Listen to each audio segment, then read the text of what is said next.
কলিজাছের একটা ব্যাপার আছে আসলে, হয়তো আমি একদম খাঁটি বাংলায় বলছি, খুবই মানে অন্য একটা জগতে নিয়ে যায়। So we are very blessed to have you ভাইয়া, যেখানে মানে পুরো আমাদের জঙ্গলি অ্যালবামটা সবার আসলে আমার বলছি কালেকশনে রাখতে সবাই বাধ্য হবে।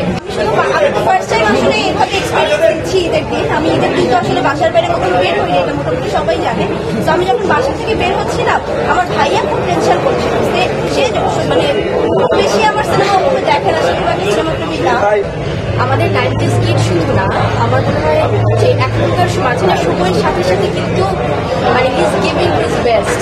মানে একজন মানুষ, আমরা 90s এর সময় যখন শুনেছি একই রকম সেই ক্রেজ, এখন আমরা 2025-এ এসে সে একই রকম ক্রেজ, একই রকম ভালোবাসা। আর প্রিন্স ভাইয়ার মিউজিকে না কোথায় যেন একটা মানে কলিজাছের একটা ব্যাপার আছে আসলে, হয়তো আমি একদম খাঁটি বাংলায় বলছি, খুবই মানে অন্য একটা জগতে নিয়ে যায়। So we are very blessed to have you ভাইয়া, যেখানে মানে পুরো আমাদের জঙ্গলি অ্যালবামটা সবার আসলে আমার বলছি কালেকশনে রাখতে সবাই বাধ্য হবে যারা মিউজিক লাভার আছে।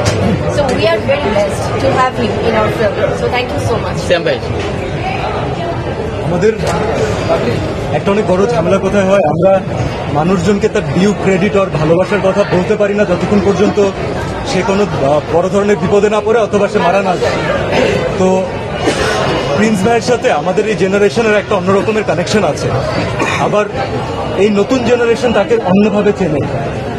কিন্তু কখনো সামহাও এটা আমাদের দুর্ভাগ্য, এটা আমরা জানি না এই অপরচুনিটি আমরা কেন ক্রিয়েট করতে পারিনি যে প্রিন্স মাহমুদের মতো একজন লেজেন্ডারি আর্টিস্টকে দিয়ে ফিল্মের পুরো একটা অ্যালবাম করানো, যেটা হচ্ছে আমাদের নস্টালজিয়া।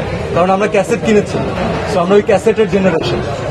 তো ওই জায়গা থেকে আমরা যখন প্রিন্স ভাইকে প্রথম বলেছিলাম, আমাদের দাবিটা এটাই ছিল যে ভাইয়া আমরা ওই আগের ওই 90 দশকের সময়ে আমরা সবাইকে নিয়ে যেতে চাই। আমরা দর্শককে এভাবে পরিচয় করে দিতে চাই যে this is a Prince Mahmud musical. এবং আপনাদেরকে প্রিন্স ভাই আমাদেরকে যা দিয়েছেন তার জন্য প্রিন্স ভাইকে ধন্যবাদ দেওয়া আসলে যুক্তিযুক্ত না। হি deserve something more than this, beyond this.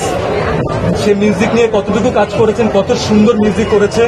যারা যতগুলো গান আমাদের রিলিজ পেয়েছে, আমি বলবো যে দিস ইজ নাথিং। আপনারা পুরো যদি অ্যালবামটা শোনেন এবং আলটিমেটলি সিনেমাতে আপনারা প্রত্যেকটা গান শুনতে পারবেন, তখন আপনারা বুঝবেন যে আসলে সে কতগুলো আলাদা লেয়ার নিয়ে কাজ করেছে।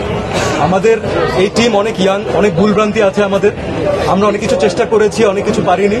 বাট এই মানুষটা সবসময় আমাদেরকে, রাহিমকে, অভিকে সব সময় উনি ইন্সপায়ার করে বলেছেন যে দেখিস আল্লাহ তাআলা ভালো কিছু করবেন। তো এই মানুষটা আমাদের গার্জিয়ানের মতো কাজ করেছেন, তো তাকে আমরা পাশে পেয়েছি।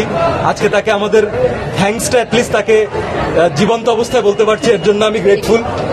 আমাদের এই ওয়েট করতে হয় না যে ফাইনাল আমরা অন্য একদিন বলবো, না, আসলে ওনার অবদান অনস্বীকার্য। এবং জঙ্গলি হয়ে উঠতো না যদি ওখানে হয়তো প্রিন্স মাহমুদ না থাকতো। প্রিন্স ভাইয়ের কাছে যাওয়ার আগে এটা একটু এদিকে সরিয়ে নিয়ে আসবো প্লিজ। আচ্ছা, হ্যাঁ হ্যাঁ, এটা বুবলি অ্যাড্রেস করেছে। ওকে। আমরা অনেক গ্রেটফুল, কারণ আমরা তো তখনও হলে ঢুকিনি। আমাদের জন্য আমি বারবার বললাম যে এই শোটা অনেক ইম্পর্টেন্ট ছিল, কারণ এটাই প্রথম শো যেটা সিনেপ্লেক্সে অডিয়েন্স দেখতে পাচ্ছে।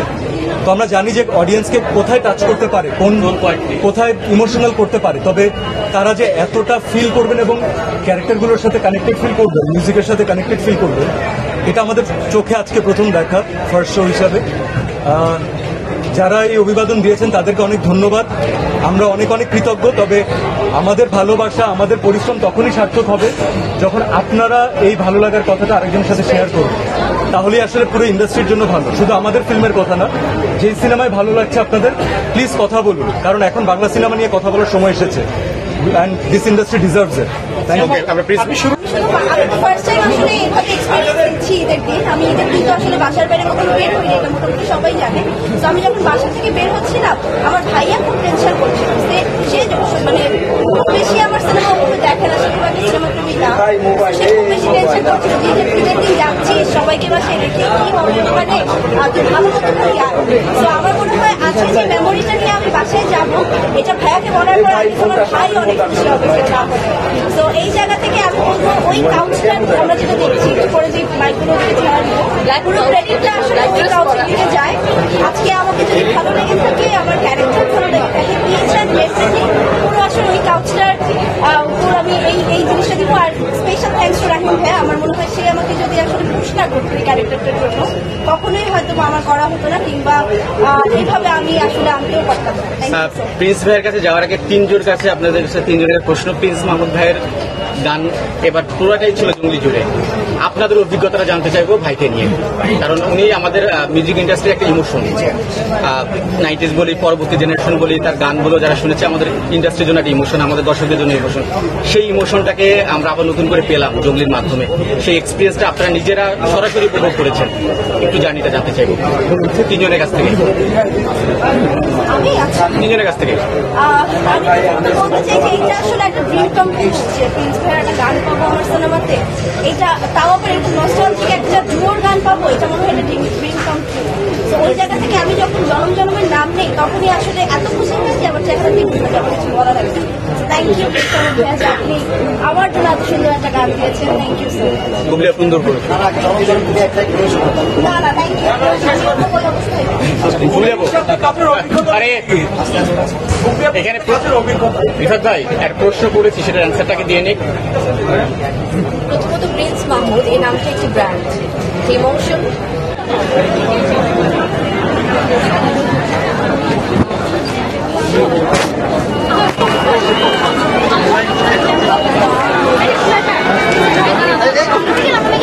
আপু আপনি কি পরে যান?